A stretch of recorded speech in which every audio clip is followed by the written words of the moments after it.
नमस्कार। संगम पर शंकराचार्य से लड़ाई क्या कालनेमी पर आई? और सबसे बड़ा सवाल, क्या सत्ता भी बट गया, सनातन भी बटा और संत भी बंट गए? तो ये इसी पर आज हम करेंगे चर्चा।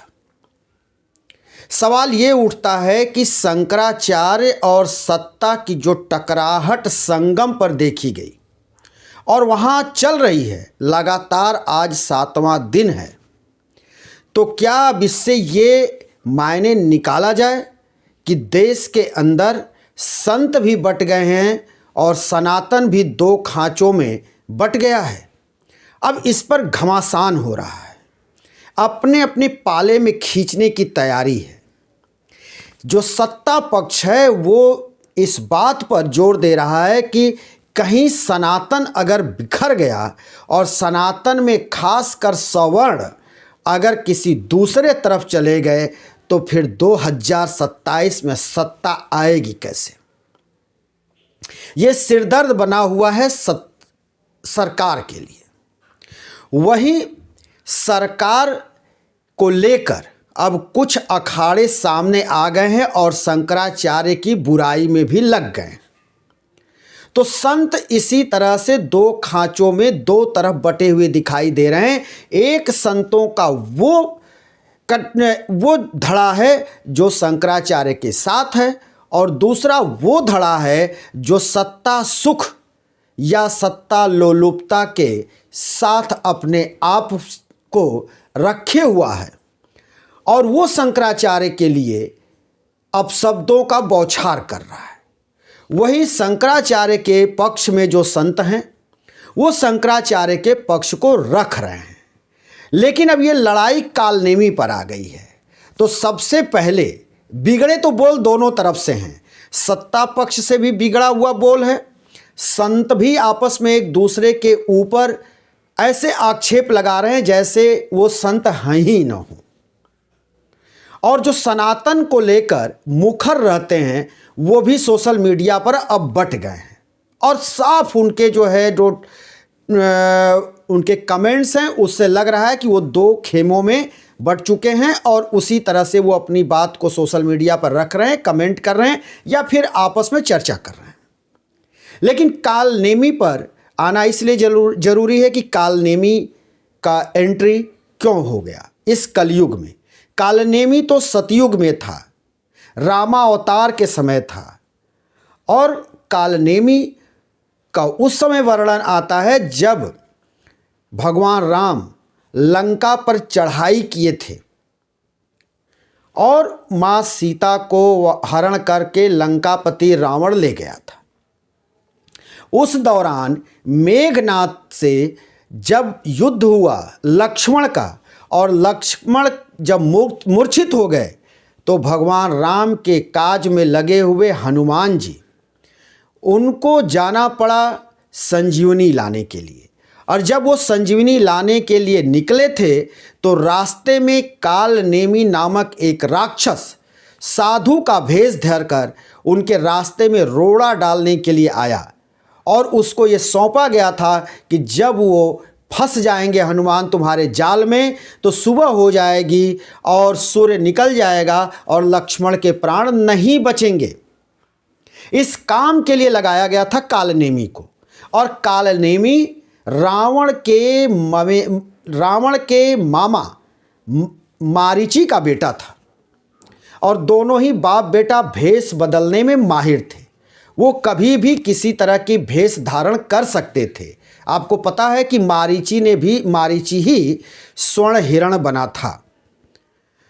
तो जब वो संजीवनी लेने के लिए हनुमान जी निकले थे, कालनेमी रास्ते में आया, रास्ता रोका साधु के भेष में। लेकिन भगवान राम के काज में निकले थे हनुमान जी, तो हनुमान जी ने उसको परख लिया कि ये राक्षस है और ये भेष बदलकर हमारे रास्ते में ये रुकावट बन रहा है, हमको ये परेशान कर रहा है, समय बर्बाद कर रहा है।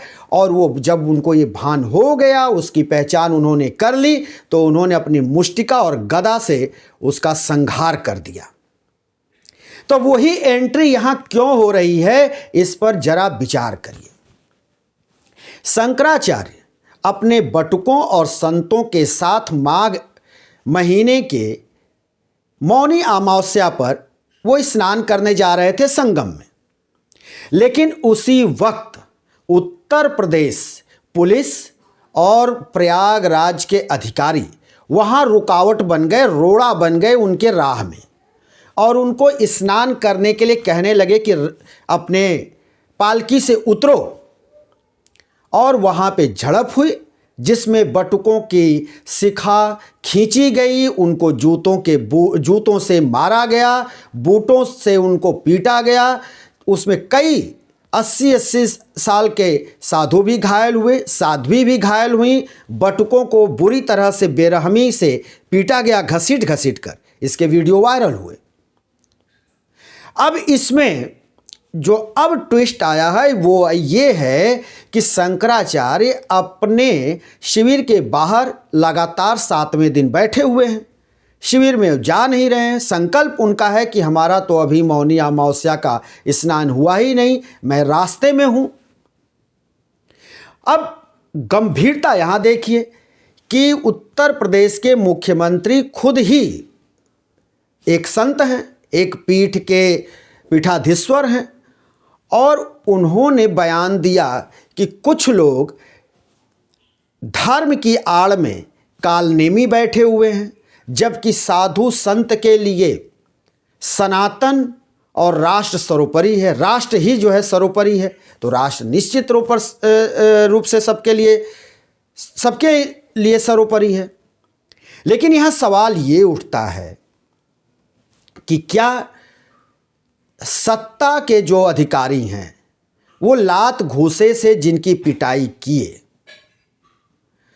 तो पिटाई के बाद क्या उन अधिकारियों को ये आदेश नहीं दिया जा सकता था बतौर जो है कालनेमी की बात लाने से कि तुम जाओ और उनको मनाओ, उनको गंगा स्नान कराओ, ससम्मान उनको उनके शिविर में पहुंचाओ। ये कहने के बजाय उल्टे उन अधिकारियों और पुलिस वालों की बचाव में उतर जाए अगर सत्ता, और सत्ता फिर कालनेमी की बात करने लगे, और सत्ता के तरफ से तमाम जो संत हैं वो उतर आएँ और शंकराचार्य को अनाप शनाप कहने लगें, तो आप ही इस पर विचार करिए कि क्या शंकराचार्य कालनेमी हैं या फिर वो संत कालनेमी हैं जो शंकराचार्य को अनाप शनाप कह रहे हैं और सत्ता से अपने आप को जोड़ कर रख रहे हैं, या फिर कालनेमी वो है जो उन अधिकारियों और पुलिस वालों के लिए बचाव में खड़ा है और अप्रत्यक्ष रूप से शंकराचार्य को कालनेमी कह रहा है। और ये तब हो रहा है जब देश में और उत्तर प्रदेश में खासकर सनातन की सरकार है, संतों की सरकार है, और संत ही गद्दी पर बैठा है। अगर ये बात किसी अन्य पार्टियों के शासन काल में ये होती और किसी शंकराचार्य के साथ इस तरह का व्यवहार हुआ होता, तो आज की जो ये सनातनी सरकार है और संतों की सरकार है, ये धरती और आसमान को सिर पर उठा लिया होता।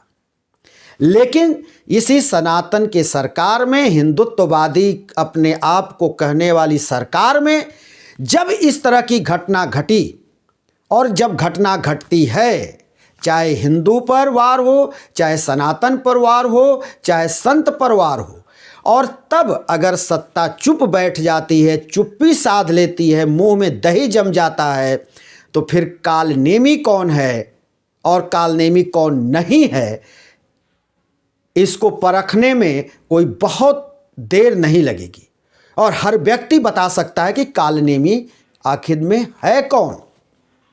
और जब इस तरह के सत्ता में अगर सनातन के साथ ऐसा खिलवाड़ हो रहा है और सनातनी हिंदू आपस में बंट रहे हैं, तो ये साफ मान लीजिए कि वास्तव में हिंदू अब खतरे में है। अगर किसी दूसरी पार्टी की बात होती तो ये मान लिया जाता कि हिंदू खतरे में है, मुसलमानों से खतरा है, ये विपक्षी पार्टियों से खतरा है। लेकिन सनातन की बात करने वाली सत्ता में अगर इस तरह की घटनाएं घट रही हैं तो ये पूरी 100% इस पर दावे के साथ कहा जा सकता है कि ऐसी छद्म सरकार के शासन में ही सनातन खतरे में है। और जो छद्म होता है वही भेषधारी होता है और वही कालनेमी होता है। तो कालनेमी की जो लड़ाई है वो तो नाक की अब लड़ाई बन गई है।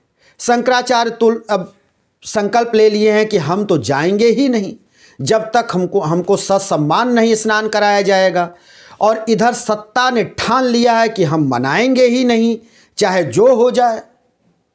और सत्ता के तरफ से अब अपनी मीडिया को भी उतार दिया गया है, अपने लोगों को उतार दिया गया है, ट्रोल्स वालों को उतार दिया गया है और तमाम जो है कुछ कथित संत हैं उनको भी उतार दिया गया है कि जाओ तुम जो है मीडिया के ऊपर जाओ और शंकराचार्य को गाली दो।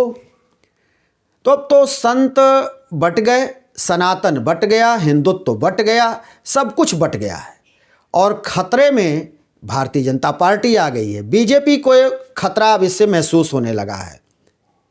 कई संत अब इस पर ये चर्चा कर रहे हैं जो न्यूट्रल हैं, जो न शंकराचार्य के पक्ष में हैं न सत्ता के पक्ष में हैं। वो कह रहे हैं कि ये बहुत बड़ी हानि अब बीजेपी को होने जा रही है। भारतीय जनता पार्टी को अब ये क्षति होगी और इस क्षति की पूर्ति कैसे होगी अब ये समझ में नहीं आ रहा है।